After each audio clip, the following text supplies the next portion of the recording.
Sona promise yet to clear Marawi ruins. Close Tent City. Marawi City almost 2 years after government troops wrested the city from terrorists aligned with the Islamic State. The survivors of the 5-month war have yet to gain the foothold necessary to start all over again. Buildings, including mosques, flattened by bombs or pockmarked with bullet holes, serve as grim reminders of the government's glacial response to the tragedy that uprooted over 350,000 people and killed some 1,100 others. The dead, according to the military, were mostly Islamic militants, a claim that has yet to be independently verified. President Duterte raised the Marawi co-surgent's need for assistance during his State of the Nation address, Sona, on July 24, 2017, while the siege that began on May 23 was still raging. In October of that year, the Philippines first president from Mindanao announced the liberation of Marawi from the hands of the Maute and Abu Sayyaf groups and the start of the rehabilitation process. But almost 2 years later, no significant reconstruction work has taken place at Ground Zero, leaving over 66,000 persons still homeless, according to data from the United Nations Office for the Coordination of Humanitarian Affairs, Ocha-Philippines. For the Meranaw, the 260-hectare Ground Zero, now referred to as the most affected area, MAA, in the battle zone, was the city's heart and soul.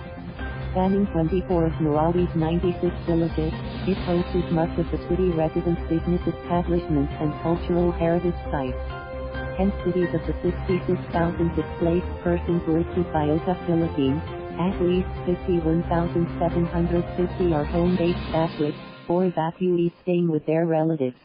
As many as 3,500 internally displaced persons, continue to languish in Tent City, and 10,800 others are staying in transitional shelters. Those staying in tent cities yearn to return to their ruined homes, or to be moved to decent transitional sites. Not one evacuee has been settled in the permanent shelters, which are still in varying stages of construction. At the Sarimanok Tent City Site 1, the family of Aisha Calalagan and more than 100 others complained of lack of food as well as water for drinking and for household use. A number of toilets have been padlocked and were leaking because of overflowing septic tanks, Calalagan said. I can no longer count how many times the government promised to transfer us to transitional shelters, she said. For the third time this year, we observed Ramadan active. Life is harsh in this tent city. Imam Omar Sarip said the evacuees have been fervently praying to be moved elsewhere, or, better yet, to be allowed to return to Ground Zero so they could finally start rebuilding their broken lives. Turned into a tricycle with a sidecar provided by an non-government organization. We are barely surviving due to lack of regular income, Sarip said, noting the dwindling assistance from both the government and MDOT. Shocking announcement last year, the government shifted its assistance to the evacuees from humanitarian emergency response operations to the early recovery and rehabilitation phase. But Drieza Lininding, chair of the Marawi-based Moro Consensus Group, said, ironically, 2 years after the siege, the realities on the ground show that left square bracket the city right square bracket is still in the humanitarian response phase and not yet into the early recovery and rehabilitation stage. He cited the continued profiling of the residents, the presence of IDPs in tent cities and transitional shelters, and the lack of reconstruction work at Ground Zero. In a shocking announcement on April 23, Mr. Duterte said the government would no longer spend for the repair or reconstruction of destroyed buildings inside the MAA and just leave the rich Meranaw businessmen and illegals, shabu, dealers to shoulder the expenses. According to Lininding, the displaced people of the city will hold a State of the Marawi, bakwit, address simultaneous with Mr. Duterte's fourth Sona on July 22 to inform the public of the real score in the rehabilitation efforts and to demand accountability from the government. Unexploded Ordinances System Chair, Secretary Eduardo Del Rosario, has appealed to the evacuees for understanding, saying that the recovery of unexploded ordinances, USOs, has been hampering the start of reconstruction in the MAA.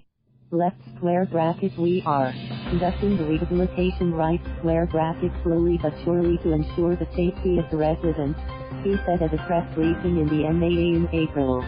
Of the 70 powerful bombs fired from military aircraft during the siege that did not explode, only 21 have been recovered and detonated.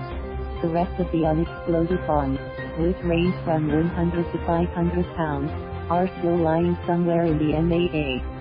But since last year, the military has ceased to take part in the search for the USOs. The task has been taken over by the private contractor in charge of clearing the debris, said Gen. Romeo Bronner Jr., commander of the 103rd Infantry Brigade. The military has taken flak for the evacuees' delayed return to their homes, as well as the delayed reconstruction work because of the snail-paced search for the unexploded bombs. Bronner cited safety as the main reason the had restricted residents from the MAA. The 21 USOs the military safely recovered and detonated were found using manual methods with the help of the coordinates provided by the Philippine Air Force, Bronner told the Inquirer. When we were instructed to stop searching for the remaining USOs, we turned over the record of the coordinates to the private contractor. Targets on track.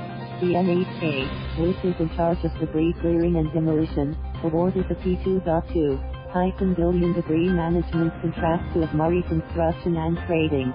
Late last month, Marawi detonated a recovered UFO, which, combined with less powerful unexploded munition used to demolish buildings, delivered an impact that damaged glass windows outside the MAA. Minus that recently detonated explosives, 48 USOs have yet to be recovered and detonated by Marawi bomb experts, as reckoned from some data as of April. But Castro said the target date for the gradual return of the evacuees to the MAA remains the same, as announced by Del Rosario.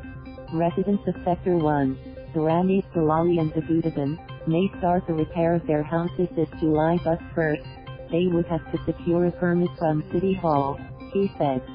Sector 1 is considered a less affected area, LAA, of the MAA, along with Sectors 2 and 3, whose residents are scheduled to return by August. Del Rosario earlier announced that the USO clearing would be completed by August 30th so that the MAA residents can return starting in September up to November. A portion of Ground Zero has been open to traffic. Del Rosario says the reconstruction and rehabilitation of Marawi can be completed by December 2021, or half a year, before the Duterte administration ends. Frustration. Impatient Marawi Mayor Maute Gandamra was earlier quoted as saying that the residents were frustrated by the delayed rehabilitation and reconstruction of their city. Laneo del Sur Assemblyman Dialongo Adian, a member of the Bangsin Road Transition Authority, BTA, said the evacuees were getting impatient with the way things were going. But he said that was doing its best to hasten the process. Overall, I see no sense of negligence on the part of the government. It is just that the degree of devastation was so huge, he said. Thank you for watching. Please subscribe.